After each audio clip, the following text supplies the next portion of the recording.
Okay, hi guys, welcome to the Fan Stands with me, Mohsen, and as usual, I have my guest with me, Mr. Ahmed Marcotti, all the way from Melbourne, Australia.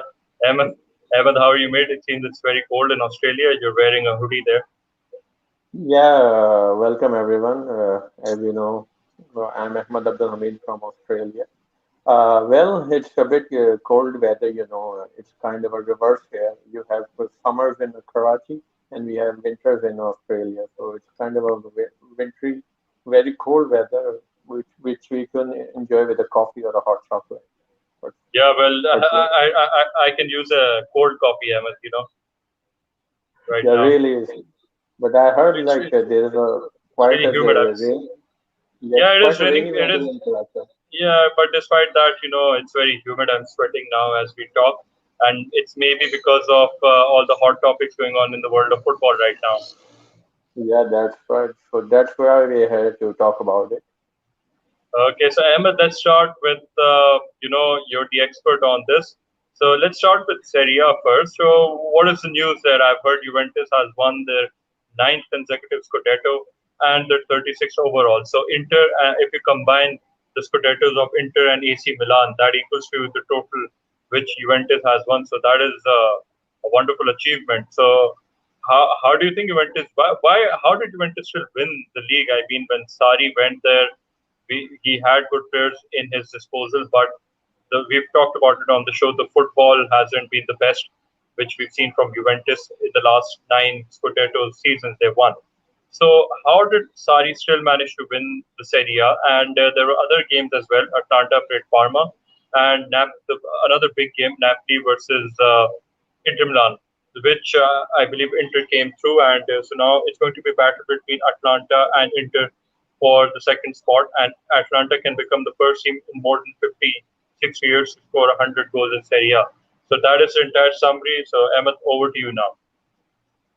Well, as you can see that Juventus have won their ninth Scudetto. I think it's a big achievement for them, like winning regularly. I think this season most of the people were surprised, like Juventus haven't wasn't performing really good under Maurizio Sarri. Maurizio Sarri was appointed to take them elsewhere, but I think they have a few issues as Suarez didn't have the player he required, so he was playing with a very unusual midfield. But he had Ronaldo in his disclosure, and also Dybala performed under him. But I think defensive-wise, I think their injury to Chiellini yeah, and the late wasn't performing too well in the first few matches. So people are saying that I think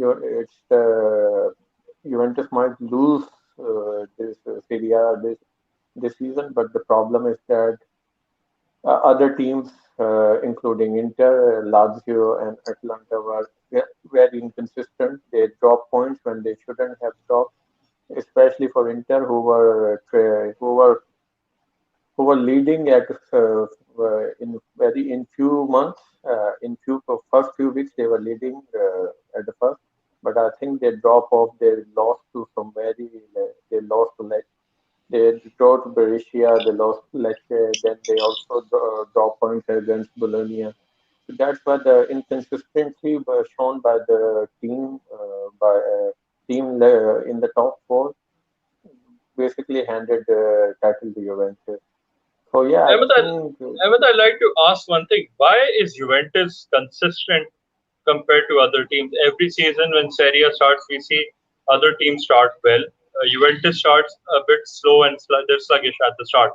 But later on, Juventus seems to, just see it through, and other teams have lost their way. I mean, we've seen Roma come second a couple of times. We've seen Napoli come come second all the time. It's gone to the wire in Serie A a couple of times, but Napoli is always cutting short. Inter this time, yes, I believe Inter unexpectedly did not expect to go second and challenge Juventus so quickly. Usually it's between Napoli and Juventus, Serie A, and Atlanta became a surprise of the season. I mean, everyone's talking about them. I've written a blog. yeah. If guys, if you the viewers, you can also read it on our Facebook page. So, Atlanta's also become a surprise package. Do you think, I'm sorry, I'm cutting you off. You can continue from where you left off and answer my question as well. That do you think in the coming seasons, someone will break this 9 season consecutive win deadlock of Juventus? Well, I think as you can see that I think it can be broken. Like as you can see, the Juventus wasn't consistent in this year. Like I said that if Inter Atalanta haven't dropped points against lower scoring teams, they would have challenged them. Like in one point, even Lazio was like 3 points behind Juventus. But the problem is that they also lost a couple of games, and they also lost against Juventus. That was an important game. If they have won that, then I think we had that. I think the main issue is that the other team, other than Juventus, aren't consistent and they can't handle the pressure. Like when the pressure was applied on Lazio to overcome the challenge of becoming a champion, a champion, they wouldn't handle it. They Hmm. obviously just gave away the points and they lost the matches. So that's why this is where Juventus are really good.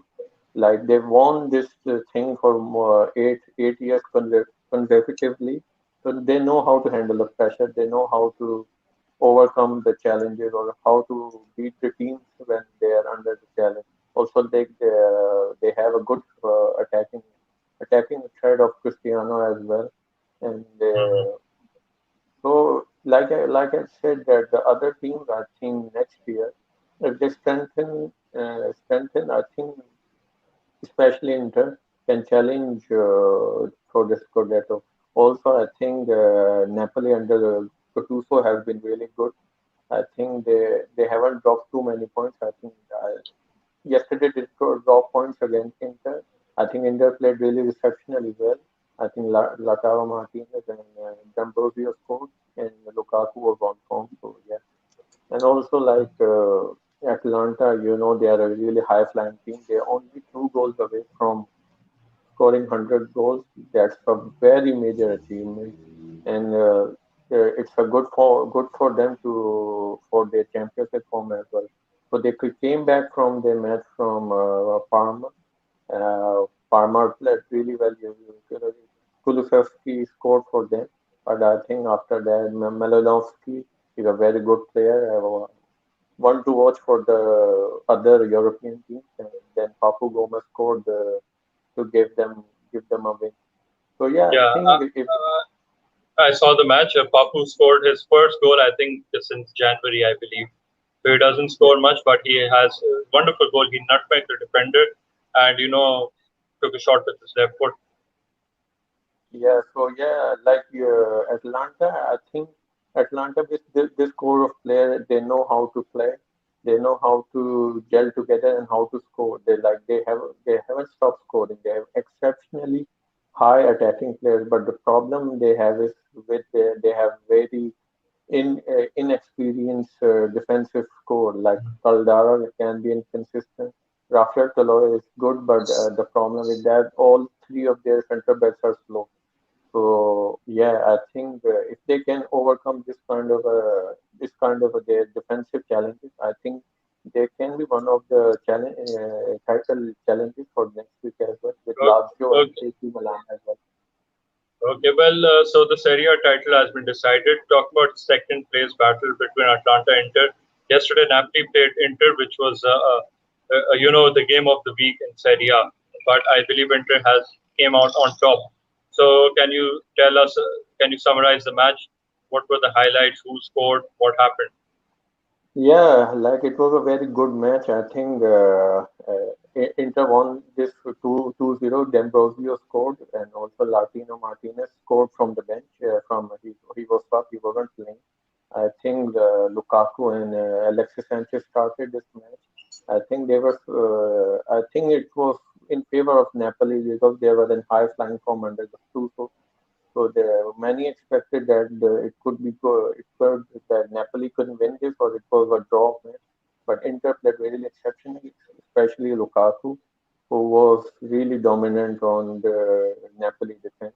He even assisted D'Ambrosio and I think and yeah, Latino Martinez scored a really wonderful goal from a long shot goal, and it Brilliant, Alex brilliant. That has Barcelona fans talking. They're saying to the board, pay 100 million and let's buy Martinez after that goal, especially after that goal.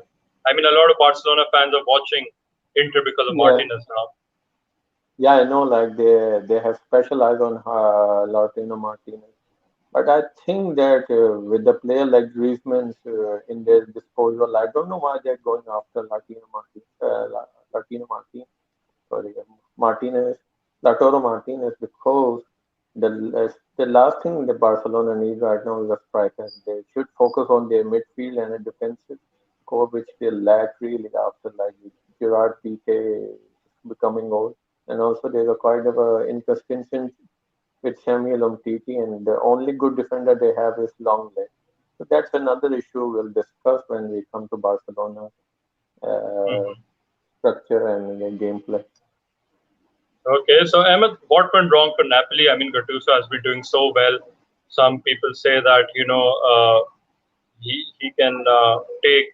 I know we'll come to this topic later on as well, but he can take Napoli against Barcelona in the Champions League as well. So what went wrong for him yesterday against Inter Milan? I think it's one of those games that you can't decide which way it will go. Like even though Napoli had their chances within senior scoring, but I think it's one of those match that Inter were quite dominant. Like I said, that Lukaku was really dominant, and also the defensive core of Inter was really good. Bastoni and I think Milan Skriniar and D'Ambrosio really defended well.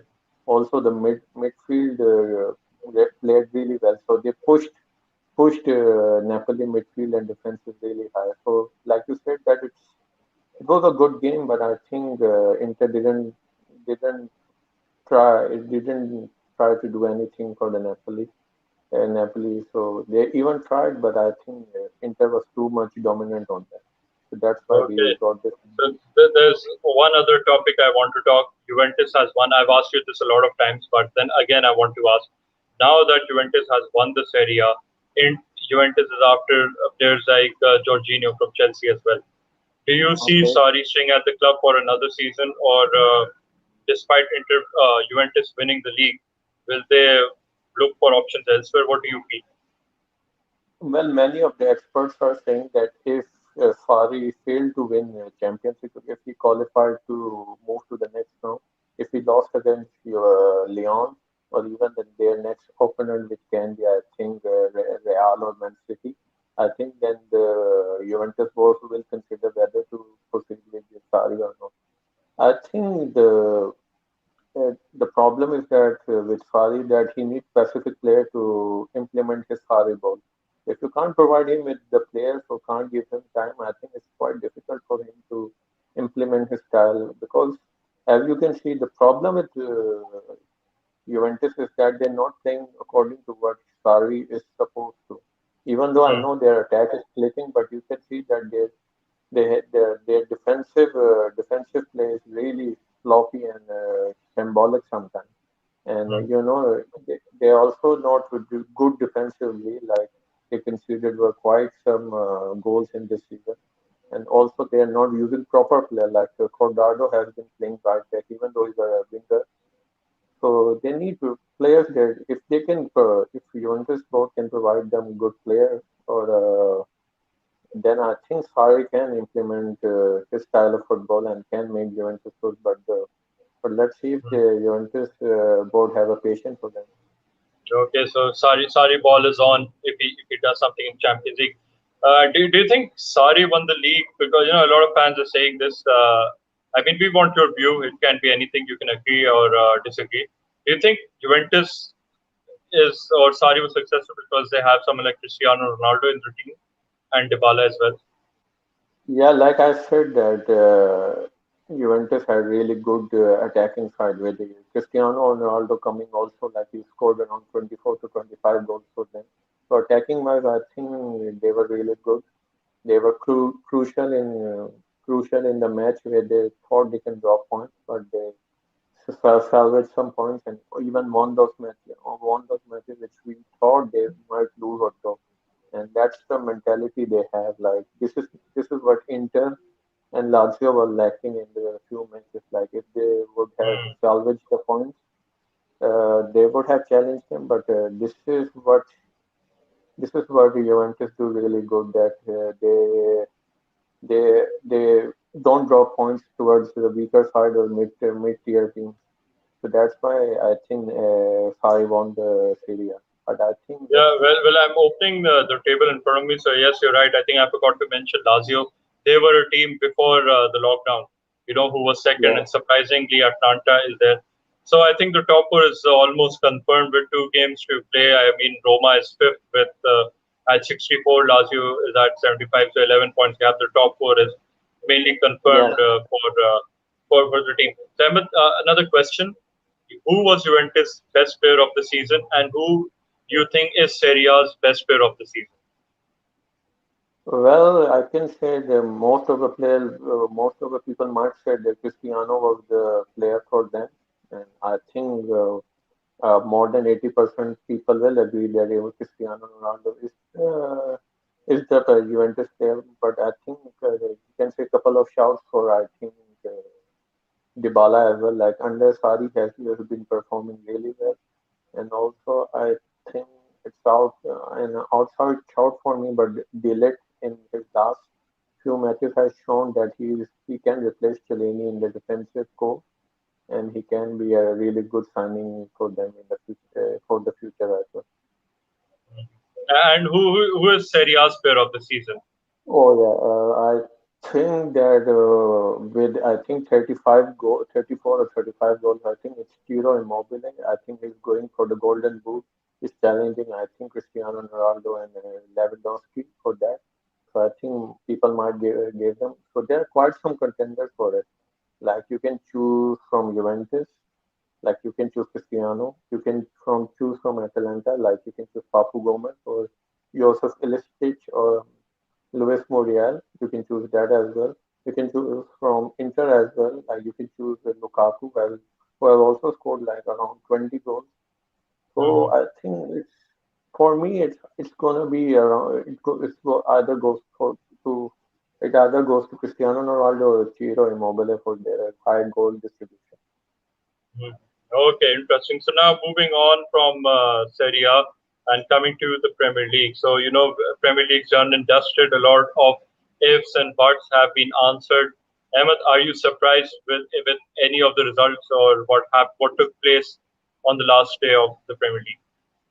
Well, it was like quite surprise. Like it's like if you ask me before the match, like between the Leicester and the Manchester United, like I told you, like Leicester City were missing quite their key players.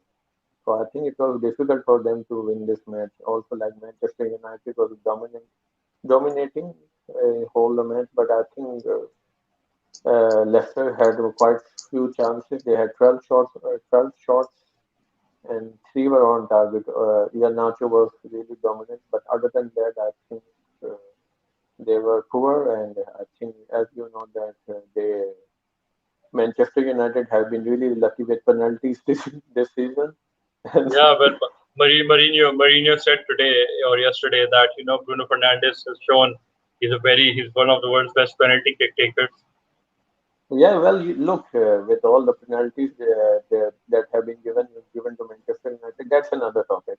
But converting every one of those penalties by Bruno Fernandes, it's quite an achievement. Like there are quite some good players also that they miss penalties. They don't have 100% record.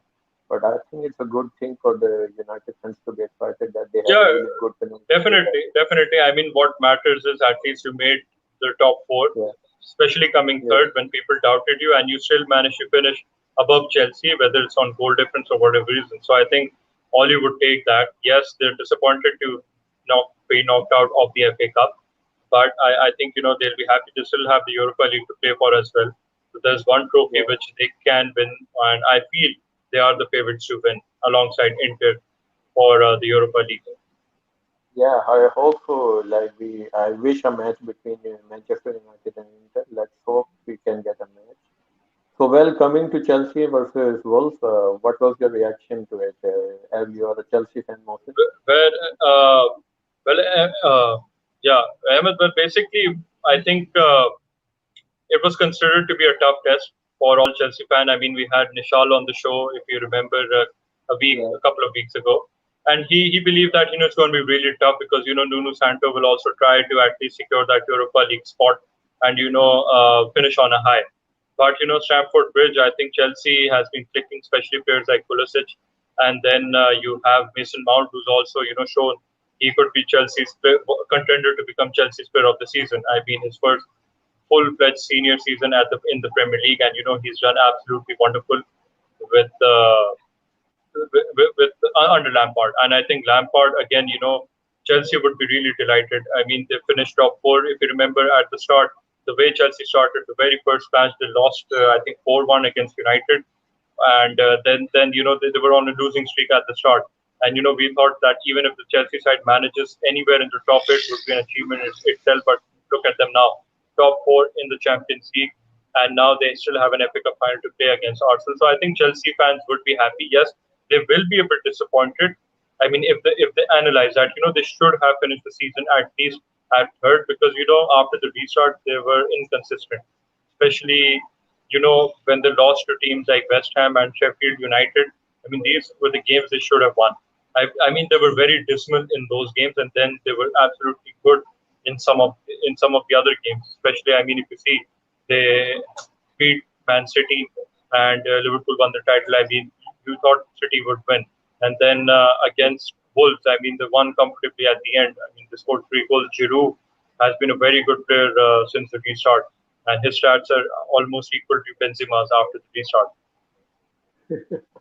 Yeah, you're right. I think Chelsea played really, but I think they were in some matches they were quite inconsistent, like against West Ham and I think Bournemouth.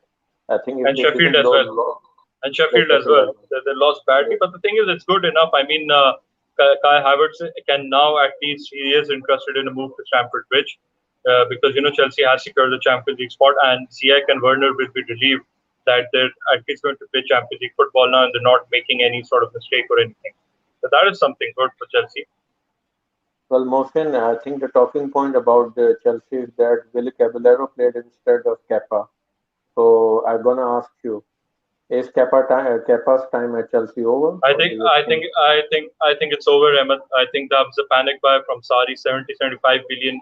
He is not worth it. Lampard's his patience is done and dusted with Kepa. I mean, we've seen so many errors, so many mistakes, and the more shots you throw at him, and he's bound to concede goals. I can understand Chelsea's defense is not the best at the moment. They also have to they work very well on the attack. So there are three other positions they still need to work on, and I don't know how can they invest so much. I don't think they'll be able to invest that much, but I mean they really need a goalkeeper. They need a left back as well. They need a centre back as well.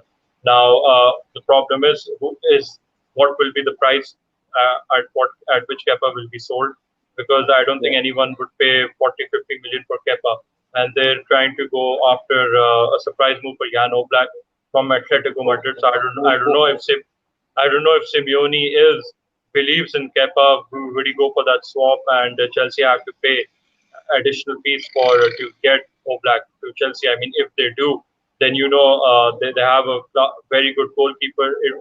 But still, they still have a missing piece. It's somewhat like Liverpool. I mean, Liverpool, if you remember, had a very good attack. You could say that they have a front of a Ferrari, but at the back, they were just like I think a Mehran.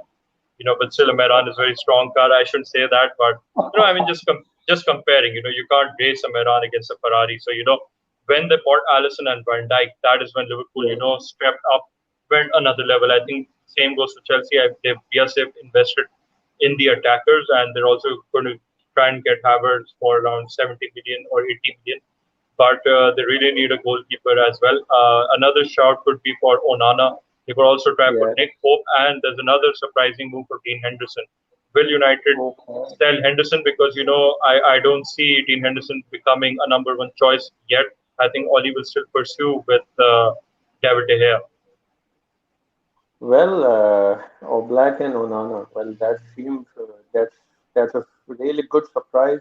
transfer for the Chelsea fan. So let's hope what happens in the transfer window. Well, I coming to feel the I relegation. feel so sorry if I just want to add one thing. I feel Onana is someone you should look at. I mean, decent Yeah. goalkeeper. Oh yes, Oblak Okay. is world class, no doubt. Oblak is world class. But if I was Simeone, I would never. I would keep Oblak. I mean, if you see that match against Liverpool, sorry, Yeah. yeah, Liverpool at Anfield. I mean, Oblak was phenomenal. To be honest, he should be credited for keeping Atletico in the game, and because of him, that match went beyond 90 minutes, and that is where Atletico won after Liverpool just lost the plot. Yeah, I think it's going to be difficult for the Simeone to let go of Oblak. Well, coming to relegation team, well, Jack Grealish gave saved his team after Aston Villa, and I think Watford have gone down with Bournemouth and Norwich. So, what went wrong for Bournemouth and Watford, Mohsin? Well, Bournemouth, Ahmed, I think they've had a couple of bad games, especially after the restart. A game every 3-4 days. That is where you lack squad depth and five substitution rules. We've discussed this on a video with Nishal as well. I mean, the five substitution rules favors big teams like Liverpool, City, United, Chelsea, even Spurs. I mean, these are the teams who still have somewhat better bench strength. If you talk about teams even like Wolves or if you talk about Bournemouth, Sheffield, I mean, their best squad is that starting 11. They do not tamper with that Okay. starting 11 unless someone is injured or someone is suspended, or obviously players are also human, they need rest. So that is one thing which affected, and I think Eddie Howe has done a very good job with a team like Bournemouth. I mean, who cannot spend that big, but they have decent players. They've been in the league. I mean, they're a wonderful team to watch. They have very good players, and they often cause upsets, especially when they're playing at home in the South Coast at in the stadium. I've got the stadium name, but they've done really well. But I think it was time for them. And Watford, what can I say? I mean, a dumb decision. You're sacking Nigel Pearson, the man who's given you hope. I mean, you were rock bottom at 20th. You sacked your third coach in one Yeah. season. I mean, you started with, I think it was Flores, and then Garcia, and then Pearson. So I mean, I don't know. You've made so many sackings, and there was no point of sacking Pearson at this moment. And against Arsenal, they were losing 3-0. They tried to make a comeback, but it was too late, and they still lost 3-2. And Aston Villa, well, sorry, yes, Bournemouth also, they played very well. They gave it all against Everton. And, Grealish saved his side. I mean, if Villa had lost that game, then, I think Bournemouth could have qualified on, I think, Yeah. points or goal difference. But I think Grealish saved it. And the other question is, will Grealish stay at the club? And there are a lot of players Yeah. at Bournemouth, Norwich, and Watford who might be on the lookout for on the radar of Premier League clubs. Max Aaron, surprisingly, is on the transfer Of watch Bayern of Bayern Munich. Munich. Yeah. Also, I think Ismail's father, and I think Abdul Hai Decore, and also like Kelly Brooks from Bournemouth, and there were like plenty of players that I think were new There are promoted plenty. teams. And There are plenty. I mean, if you talk about Lewis Cook, midfielder at Bournemouth, Ramsdale, yeah, keeper at Bournemouth, and then Joshua King, who was at yeah, Manchester United. So in the youth academy, so they're decent players, and then you also surprisingly Liverpool, might go for Ismail Assar as an alternative on that right side. yeah, that's a good option as well for them. Yeah, so he played well against Liverpool, so he is on the radar. So that is also it. So Ahmed, now the top four is confirmed, and the relegation teams are also confirmed. One question, you talked about Jack Grealish and Villa. Do you think Grealish will stay at Villa, or will he leave Aston Villa? I think the question is how much Aston Villa is willing to invest in him. Like they made him captain, and they know the importance of him. And I think they also gave him he's the most paid player for their club as well. So I think if they Villa can get a really decent money offer, like around 7 to 80 million, I think then Villa have no choice but to sell them. But the problem now the thing is who will buy them. If I Hmm. think Manchester United have Jordan Sancho coming in, I think then Grealish transfer won't make any sense. I don't Other, think I don't think Manchester United will now go for players like Grealish or Madison because they have Bruno Fernandes now. So they need someone on yeah, the right, and I don't think Grealish plays on the right. So I think yeah, I think Spurs or Leicester could be a good shout. Coutinho is also linked with a number of clubs in England. yeah. Leicester, Arsenal. I think he rejected Arsenal. He wants to move to Liverpool, but Liverpool do not want him. So I mean, Leicester and Spurs can also explore the option of Grealish, and Grealish was the target of Spurs before the start of the Yeah, season, but he remained with Aston Villa for this one. I think the problem is can Daniel Levy cashed out 70 to 80 million because he's an The, English international and you know how pricey English players are right now. that is one problem of English players. I mean, a lot of people say that they're overvalued and they're very expensive, and especially the weekly wages they're too high if you try to bring a player from another league. So Ahmed, I think that is about the Premier League. Would you just before, how do you sum up this season for the Premier League? I mean, it's over. The FA Cup is left to play. We'll cover that in another video, hopefully soon before the final. But any surprises this season? I think the surprises you can say that Sheffield United have played really Hmm. well. Like for the promoted team, I think Hmm. I'm really surprised by the Chris Wilder team. Like they performed really well. In one Hmm. stage, they were like favored for Europa, but I think they lost some of the gases in few matches. But I'm really impressed by Chris Wilder. Like they have been Uh, really good. two teams I want to talk about. Are you also surprised for them? Spurs making it to Europa. Mourinho is really ecstatic, really happy, boasting himself as usual. And Wolves again, making it to Europa. I Yeah, mean, before the season, some of them wrote them off. They said, they can't achieve what they did last season because they're already playing in the Europa. They have to play on Thursdays and then again on the weekend. So they're not. The yeah. team is not made for that. So quick comments before we move on to another topic. Well, I think for Spurs, I think Mourinho, minimum Mourinho wanted was a Europa because he have a half of season he didn't have his kind of a player he needed. So I think Europa for him is good. I think he wanted to play in Europe. So I think it's a good chance for him. As for Wolves, I think I'm really impressed by the coach. I forgot his name. Can you tell me? The Wolves coach. Uh, Oh, why? Well, Nuno Santos, sorry about that. Nuno Santos have really impressed me with as you can say they're playing in Europe, but I think they recruited really well. They have quite some pacey players in front, and they have like really solid defensively, and they have a really good defensive and midfield structure. So I think really impressed by the Wolves as well. And I think we they are also the contender for Europa. If Inter or the Sevilla or the Manchester United are out of this competition, also consider them as one of the contenders for Europa as well. Mhm. Okay.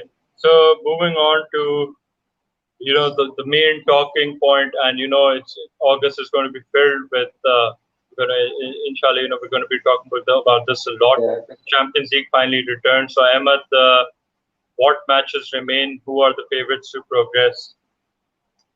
Well, coming to the main match, I think most of the people will be. It's kind of excited. It's between Atalanta versus PSG. Atlanta, as we have discussed, that they are really high flying Italian team. They have taken this season by storm. They have scored 98 goals. I think they are 2 goals shy from making a centurion of goals. And also, I think it's gonna be a good match. As you can know, the from PSG is also a good team, but the problem is in the cup match, Copa de France. I think as you have heard that Mbappe was injured, and he's out for 3 weeks, and he won't participate. So a lot of And Di Maria is also injured, probably. yeah, Di Maria is also injured, and I think it's Neymar time to shine. I think it's time for him to show that he's the third best player. and show the investment that PSG have done on him. So I think many of the pundits have said that Atalanta are favored, but I still think Atalanta is a bit like defensively. You can say that the defense, as you can say, is a bit inconsistent, and I think it's going to be difficult for them to control PSG, especially in Parc de France, Parc de Paris, sorry, Hmm. their home ground. I think it's going to be difficult for the Atlanta, but I think it's an interesting time when I think Atlanta will play at San Siro because the stadium is small, so all their UEFA matches have been shifted to San Siro. I think at San Siro, I can see Atlanta having a draw or even win the tie, but at Parc de Paris, I think it's going to be difficult for them because It is. It is. And Juventus against Lyon. Lyon won the first leg. Can Juventus turn it around at home at at the Juventus Stadium and progress to face either City or Real Madrid? I think at their home, I think they're really good. Stadio Olimpico, they're quite good. Juventus, and I think they can turn this around. I think Leon is without Depay, but if Sari knows if Sari can improve on what they did at the first leg, I think they can win this match. I think Cristiano Ronaldo is in form right now as well. Also, Dybala is in form, and I think uh, uh, Bernadeschi is also in good form. I think the only problem for Sarri is what kind of a midfield he will choose for this match. If he didn't choose a really controlling, dominating midfield, it's going to be trouble for him as well. Also defensively, will he choose Delete and Bonucci or it will be Chiellini and Bonucci? So it's a quite some decision making for him. But I think Juventus can turn this around. I think some people have also considered them favorite. Not for me after the performance from Lyon, but I think they can ease past Lyon easily. But I think their next match with either Real or Real or Manchester City was gonna be difficult. Well, It coming to yes, yes. well, Continue. coming to Real and Barca, Mohsin, can you tell us it's a very interesting tie? All eyes will be on this tie. So your favorite to win this tie, even though Manchester City has two 1-1 on Bernabeu, Santiago, sorry. yeah, Bernabeu. Mm. Ahmed, Yeah, very tough one. I mean, before the lockdown, I would have said Manchester City because I think City did well and Real Madrid were a bit, up and down. I mean, but since the restart, Real Madrid has been absolutely fantastic. They've had a couple of players back, and they're back in form as well. I mean, they won the league. They're high on confidence. So compared to City, I mean, a lot of people are saying Real Madrid are the favorites, and we've seen one thing that City can even lose at home. I mean, usually yes, you be side with the home side because of the home advantage reasons, but without the fans, and we've seen City lose matches at the Etihad. So it's going to be really a tough one. But if I have to divide in terms of percentage, I think Real Madrid still have 60% chance to turn this around because of the experience and Zidane, Guardiola. I mean, both are fantastic. Both have done a wonderful job. But I feel Real Madrid has the edge. They can turn this around. But there is one question that Sergio Ramos is suspended for this tie. yeah, So I don't know. It's a really tough one. But I still think Real Madrid might be able to turn this around. But then again, City have the advantage. I mean, they have the entire squad. The Premier League is over. They don't need to worry about anything now. All they need to do is focus on the Champions League. They are guaranteed to play Champions League football as well next season after they were yeah. cleared by the FFP. So it's really a tough one. I mean, but I still think Real Madrid somehow, they edge it for me some some way. I don't know, for some reason I feel even without Ramos. So let's see what's going to happen. So a lot of people want a Juventus and Real Madrid match in the quarterfinals, but as a neutral, I think any match, I think whether it's Lyon City, Lyon Real Madrid, Juventus Real, Juventus City, it's going to be a very good tie. Well, good. That's a very brave prediction. I hope we get to see a really good match. Well, coming to Yeah, your team, I Chelsea. hope you so. Yeah, Chelsea, coming to Bayern. your team. If you talk Yeah. about them, so I think it's straightforward. It's Bayern. It's Bayern, Ahmed. I mean, I don't see Chelsea, coming with miracles. I mean, if they do it, then I'd be surprised. Then I'll be taking for you for another espresso treat. Well, can they do a Liverpool like No, they last? cannot. They cannot. I think Bayern is strong. We had Nishal on the show who was live in the match at Stamford Bridge when Bayern visited Chelsea. He said, he hasn't seen such a perfect team taking control of the match the way Bayern did. Yes, the thing is, this Chelsea side is more confident now because they're in the FA Cup final. They've done well in the league. They're in the Champions League. But Bayern Munich, I think, because they've already have a three-goal lead and at home, and they're well rested. Their league is already over, and they're more relaxed and well rested now. So I think Bayern are also favorites of the Champions League. They have informed players, especially Thomas Muller. He's not on much on the score sheet, but his assists have been amazing. I think he's leading Yeah, the assist charts for Europe this season. And Lewandowski, a lot of people are saying that the controversial the suspension of the Ballon d'Or this season has cost Lewandowski a yeah. Ballon d'Or win. So I mean, I think Bayern are favorites. That is a straightforward one for me. Bayern to win. Chelsea, even if they win, I mean, they can win by what 2-0. That's a max. I don't see Bayern conceding 3 goals to take it to extra time or conceding four. They just need to score 1 goal. That's it.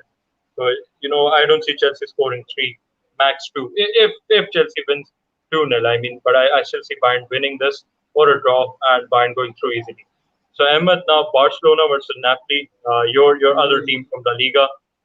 Yeah. Tough one, very tough one. I think Setien has been sacked, I believe. No, no. Who? I think if still a manager. I Oh, think he's oh, they oh! After they will Champions sack League, I him. think. After Championship, there's a speculation if he didn't win So this. this is a very tricky one. How does this go? I mean, they've sacked a second coach in one season. Napoli are also confident. Gattuso says that we can turn this around. Barcelona not in the best of form. They do not know. I mean, apart from Messi, we don't know who else can turn up. Ansu Fati and Ricky Puig are good prospects, but they're still young. So, do you think Barcelona still has enough to see Napoli through? Even if they see Napoli through, I don't see this Barcelona side winning the Champions League. Yeah, I think it's gonna be like a really interesting match because of the inconsistent Napoli and underperforming Barcelona. Napoli have been very inconsistent in Europa, Europe competitions, and as you can see that Barcelona have been performing really well after the whole season. Post COVID matches also they have been performing really well. And also as I told you before, all their center backs except for PK is injured. I don't know what kind of a tactics or who defensively will be playing. I don't know if I think Sergio Busquets might play as a secondary center back. And so I think I would give a bit of edge to Napoli because they are on form. I Wow. think Gattuso, I think, is on form. I think they haven't lost too many matches. I think they lost to Inter, but I think it's not like it's not gonna derail their form. And I think too much problem at Barcelona, like the injury problem also, that midfield hasn't been clicking, and also attack has been really lackluster. Like except for Messi, nobody is scoring too many goals. So if our attack is reliant on Messi, so it's to be gonna be difficult for them. So yeah, I think I'm gonna edge it like 60 to 40 to Napoli and 40% to Barcelona. Okay, okay. One last, That's brave. Yes, yes. Please continue. yeah, one last match, and I think it's also very interesting match. It's between RB Leipzig versus Atletico Madrid. Attacking Julian Slagenman versus defensive Simeone. Mohsen, what do you think? Ahmed, Can another good match. I love these sort of matches in the Champions League where you have two teams. You do not know what to expect. Yes, Atletico Madrid 2 times in the Champions League final. They failed both times against Real Madrid. And the fun, interesting thing is, the other half of the qualification I mean, the knockout round, you'll have one team apart from Atletico Madrid, all the other teams, if they win their matches, so they'll be playing in the Champions League final for the first time. I mean, Atlanta, Paris, RB Leipzig, and Atletico. I mean, yeah. So I mean, these are the teams who have chance to play in the first Champions League final. Yeah, I think this is going to be a good one, a very good match. But I feel somehow Atletico Madrid, have the experience to see this through. I mean, the way they stopped Liverpool. I mean, if you can do that against Liverpool, they were playing absolutely wonderful football. Then I don't think you should have a problem seeing off RB Leipzig. I mean, RB Leipzig, hats off to them. They're a wonderful team. Julian Nagelsmann is one of my favorite coaches. We all like him, and yeah, he has a very good future ahead of him. And Leipzig is one team. Uh, I'm saying this now. They can challenge Bayern Munich in the coming seasons, alongside with Dortmund for the Bundesliga title. But I think Atletico yeah. Madrid, Simeone still has like, an experience and a stronger squad to see this through. So I feel Atletico Madrid are the favorites. I cannot predict a scoreline, but yes, the first match is sorry. In fact, there's no. I think it's going to be one game only now, apart from the remaining matches. The quarterfinal games are just going to be one leg games, and they're going to be played at a neutral venue in Lisbon, Portugal. So they're going to play either Yeah. at Sporting Lisbon, Jose Alvalade Stadium, or at the Estadio de Luz, which is Benfica Stadium. Both are in Lisbon. So yeah, I think Atletico Madrid will go through because if you can see Okay, off guys. Liverpool with those tactics, I think Leipzig should not be a problem. Yeah, I think Leipzig is without Timo Werner as well. Like Timo Werner has decided to play for Chelsea, so they will be without their main striker. Also, I think defensively they're a bit lackluster. I think João Felix and Diego Costa can really do a damage for them. Yeah, So a yeah, lot I is think expected from João Felix. Let's see Morata and he's starting to play. I forgot the name. Lorente more in a more attacking role since that Anfield win. Simeone yeah. is playing Lorente in a more attacking role. So it's gonna be good match. Like I think major of football fans, I think, are leaking towards Atletico Madrid. So I think it's going to be Yeah, a they are. Atletico They are. Madrid. But this is going to be a good match, and we already discussed Atlanta, Paris. You feel Paris is going to go through. So it's going to be a very good game. It's going to be a very good match, and we're looking forward to it. And we'll be definitely making up and posting videos on the Yeah, YouTube and Facebook channel. So one more thing, before we end, Ahmed, a message to all the viewers that please subscribe and follow us on YouTube as well. By the way, we had a growing number of likes and followers on Facebook, but we also decided to post this video on YouTube because we started off from YouTube. So that is why we moved to YouTube because we don't want our yeah. YouTube followers to miss out because some of them are not on Facebook. Well, as you can see, we are a growing channel, and Mohsen and other members of fans fan are doing really diligent work with their posting and their videos. So all the footballing fans, please subscribe to them, like and share their content, and help them grow as well. Help us, help me and Mohsen also grow us, and like you in the future we can provide good content to you, and also Yeah, definitely will improve on the content. I know we're not the best, but we're trying. So Emma, thank you so much for taking our time again. As usual, it's almost 2 a.m. in no, Australia now, and you yeah, seem to be getting no, the hang of it now. Coming on the show, yeah, no worries. Anything for the football. You know how fanatic we are as a football fan. So anything for the football. definitely. And guys, hopefully now that the league is almost over, we have a couple of days before we move to European football action. So we'll have guests who will talk about non-European football, and we'll keep it as a Oh yeah. surprise for now. So let's see if time permits, and we have Eid coming up, Eid ul Adha.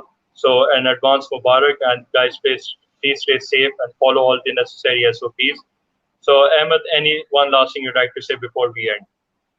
Well, have a lovely to anyone celebrating. Please keep your distance and enjoy yourself, and also keep enjoying football. I know we have an action-packed for August for UEFA, and so keep enjoying, keep watching it, and keep following Fanscan for the latest content and keep supporting us as we are the Asian group football trying to make it big in YouTube and Facebook world. So help us become really big in this kind of regard. So thank you so Yeah. much for listening to us.